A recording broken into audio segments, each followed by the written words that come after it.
berbasis masalah. Pembelajaran berbasis masalah adalah suatu pembelajaran yang menggunakan masalah dunia nyata sebagai konteks belajar siswa tentang cara berpikir secara kritis dan keterampilan menyelesaikan masalah hingga memperoleh pengetahuan dan konsep dari materi pelajaran tersebut. PBM dalam matematika mendefinisikan suatu lingkungan pembelajaran di mana masalah dijadikan sebagai pengontrol pembelajaran tersebut. Pembelajaran dimulai dengan permasalahan yang dibuat sedemikian rupa hingga siswa-siswi perlu atau mampu memperoleh pemahaman atau pengetahuan konsep yang baru. Bukan hanya sekedar memperoleh jawaban saja, namun siswa-siswi harus mengumpulkan data, mendefinisikan jawaban, mengevaluasi pilihan, dan menyampaikan kesimpulan. Penerapan pembelajaran PBL ini diawali dengan penyajian data yang secara konteks yang relevan. Dengan begitu, dengan materi pelajaran yang akan dipelajari untuk mendorong siswa memperoleh pengetahuan dan pemahaman yang baru. PBM menggambarkan suatu suasana pembelajaran yang menggunakan masalah untuk memandu, mengemudikan, menggerakkan atau mengarahkan pembelajaran.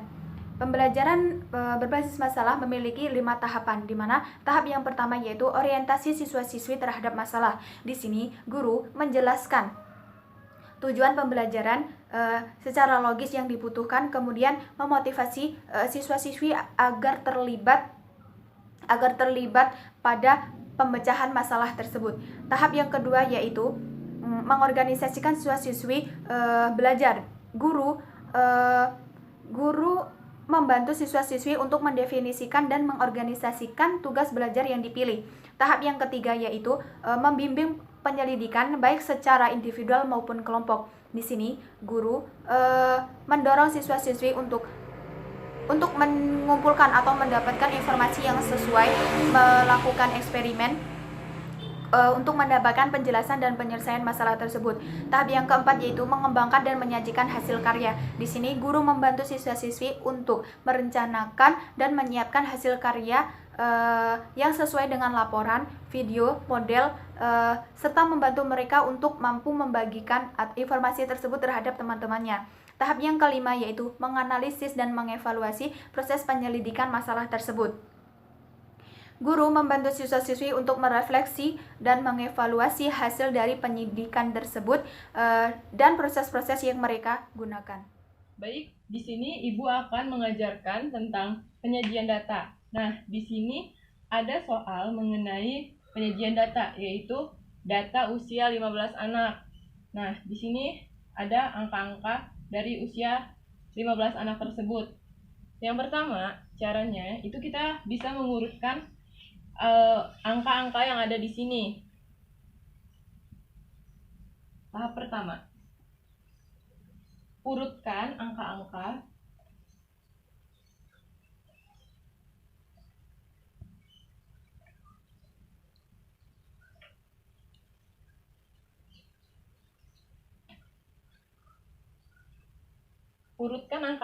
usia 15 anak. Nah, ini kan pemurut.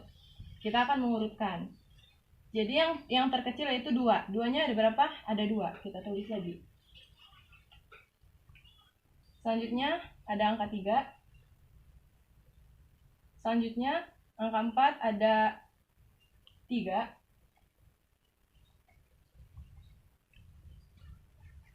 Selanjutnya ada angka 5, yaitu ada 3 juga.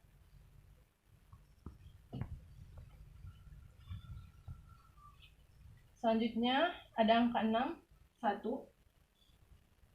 Ada angka 7, 1, 2, 3. Ada angka 8, 1. Dan ada angka 12, 1. Nah, ini dia angka-angka yang sudah kita urutkan. Selanjutnya, tahap kedua, kita membuat tabel.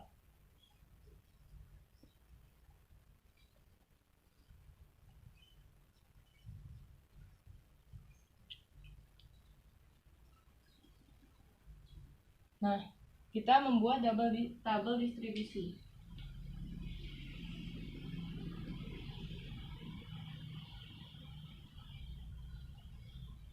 Nah, yang pertama, kolom pertama kita bisa menulis usia. Kolom kedua, kita bisa menulis turus. Dan kolom ketiga, kita bisa menulis frekuensi. Usia ini kita bisa menulis yang sudah kita urutkan tadi. Mulai dari 2, 3, 4, 5, 6, 7, 8, dan 12. Kalau turus, itu kita bisa melihat ini ada berapa. 2-nya ada 2. Jadi kita bisa turus ini merupakan simbol dari angka tersebut. Jadi 2. Maka dari itu frekuensinya kita tulis angka 2. Selanjutnya yang usia 3 ada 1 orang. Maka turusnya kita 1. Simbolnya seperti itu. Maka dari itu kita tulis di sini 1. Selanjutnya yang usia 4 ada 3. Kita tulis turusnya 3. Frekuensinya juga 3. Selanjutnya yang usia 5 ada 3. Maka kita tulis 3. Selanjutnya kita tulis 3 juga di sini. Selanjutnya angka 6 1. Di sini juga 1. Selanjutnya angka 7 3. Maka kita tulis di sini 3. Selanjutnya angka 8 1 dan 12 1. Di sini juga kita tulis 1. Seperti itu. Di sini saya akan menjelaskan tentang penyajian data dengan diagram. Nah, diagram ini adalah suatu gambaran untuk memperlihatkan suatu data yang akan disajikan. Diagram ini memiliki macam-macam. Yang pertama ada diagram batang, yang kedua ada diagram garis, yang ketiga ada diagram lingkaran, yang keempat ada diagram gambar. Nah, yang pertama ini ada diagram batang, di mana suatu diagram yang menjanjikan data dalam bentuk batang. Yang kedua itu ada diagram garis. Nah, diagram garis itu diagram yang diagramnya dari data yang digambarkan dengan garis yang sesuai dengan data tersebut. Yang ketiga itu ada diagram lingkaran, di mana diagram lingkaran ini diagram yang berbentuk lingkaran untuk menyajikan satu data sesuai dengan data. Yang keempat yaitu diagram gambar, di mana diagram ini berbentuk simbol-simbol atau gambar untuk menunjukkan suatu data. Nah, di sini Ibu akan memberikan suatu data, contohnya itu yang memiliki kegemaran menyanyi itu banyaknya ada 10 orang, kemudian olahraga itu ada 20 orang, terus seni itu ada 6 orang, kemudian puisi itu ada 4 orang. Nah, untuk diagram batang, diagram batang ini kan diagram yang berbentuk batang. Nah, di sini akan dibuat seperti ini. Nah, di sini untuk kegemaran untuk di bagian bawah kita simbolin K saja ya. Kemudian banyaknya itu di sini. Banyaknya. Oke ya. Nah, selanjutnya kita tulis itu menyanyi. Kemudian olahraga. Kemudian seni dan puisi. Nah, di sini untuk menulis banyaknya kita urutkan yang paling terkecil dulu untuk ditaruh di bawah. Ya. Kemudian ini yang pertama itu 4, kemudian 6, kemudian 20, kemudian ini 10 ya, karena lebih kecil 10 ya, 10, kemudian 20. Nah, untuk diagram batang kita gambar diagram berbentuk batang. Nah, menyanyi ini ada di banyaknya 10. Nah, kita tinggal gambar berbentuk batang ya di 10. Kemudian olahraga itu di 20, berarti di sini ya. olahraga. Setelah itu seni banyaknya itu ada 6 di sini ya. Kemudian puisi itu 4. Nah, jadi diagram batang itu berbentuk seperti ini ya anak-anak ya. Kemudian diagram garis. Nah, diagram garis ini hampir sama seperti diagram batang, hanya saja berbentuk garis. Contohnya seperti ini, kita tulis seperti tadi ya. Ini kegemaran, kemudian ini banyaknya. Ini menyanyi, kemudian olahraga, kemudian seni, dan puisi. Sama ya anak-anak ya, ininya 4, 6, 10, 20. Nah, di bagian menyanyi ini itu ada 10. Jadi kita kasih titik seperti ini ya. Kemudian olahraga ini ada di 20. Kita titikin lagi di bagian 20. Kemudian seni ini ada di 6. Kita garis lagi 6 ya, ini. Kemudian di puisi itu ada 4 ya, banyaknya, jadi kita tulis di sini. Nah, untuk diagram garis tinggal kita garisin kalau udah ketemu ya. Nah sesuai dengan titiknya ya di garisnya. Nah seperti ini. Nah, selanjutnya itu ada diagram gambar. Nah, diagram gambar ini diagram yang berbentuk simbol atau gambar. Nah, kita tulis kegemaran ya, kemudian banyaknya.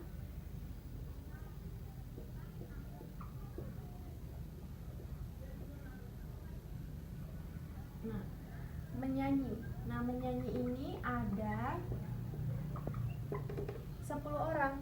Nah, kita kasih simbol seperti bintang. Itu ada 10. 1, 2, 3, 4, 5, 6, 7, 8, 9, 10. Nah, kemudian itu olahraga. Olahraga ada 20. Kita simbolnya bulat ya. 1, 2, 3, 4, 5, 6, 7, 8, 9, 10, 11, 12, 13, 14, 15, 16, 17, 18, 19, 20. Nah, kemudian itu ada seni. Seni kita kasih simbol bulan ya. Itu ada 6. 1, 2, 3, 4, 5, 6. Kemudian ini ada puisi. Puisi jumlahnya itu kebanyakannya ada 4 orang. Nah, kita kasih simbol hati ya. 1, 2, 3, 4. Nah, seperti ini diagram batang, diagram gambar. Nah, kalau diagram gambar ini boleh simbolnya berbeda-beda.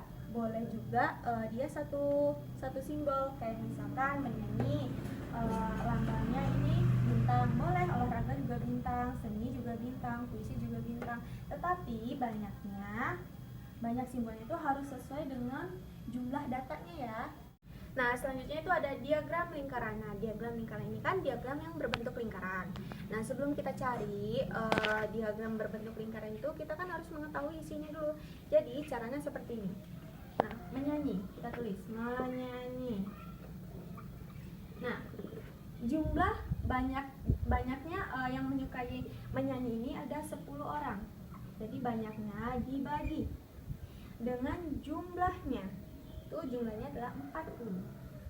Tulis 40 dikali 100% ya.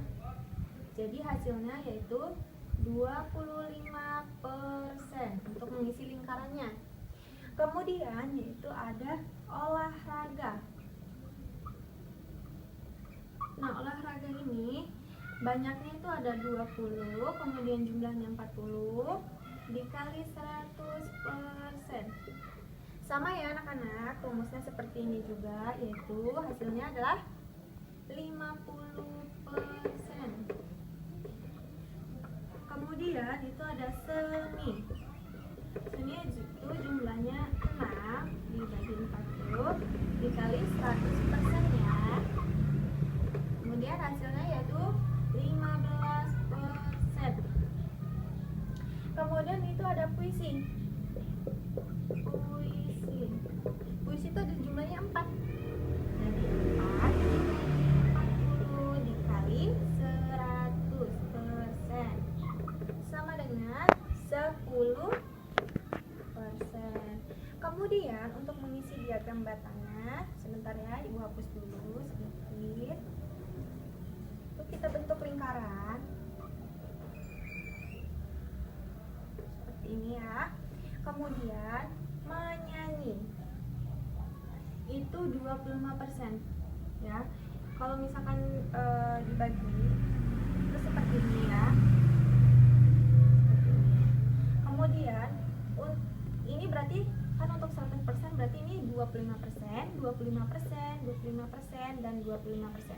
Jadi untuk menyanyi itu 25% berarti ada di separuhnya seperti ini ya. Kemudian untuk olahraga itu ada 50%. Jadi bagian sini ya yang masih utuh. Jadi di sini 50%.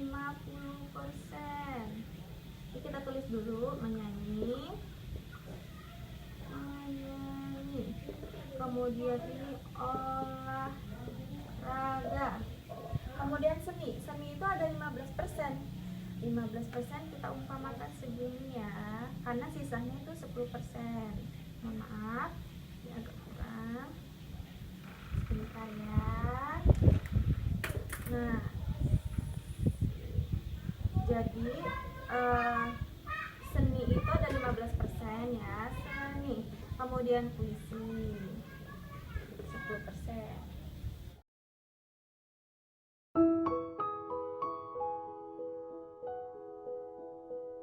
Data adalah informasi yang diperoleh dari suatu pengamatan atau penelitian yang dikumpulkan dalam bentuk angka atau lambang. Sekarang akan kita bahas cara memperoleh data, membaca data dalam bentuk tabel dan diagram, serta menafsirkan data.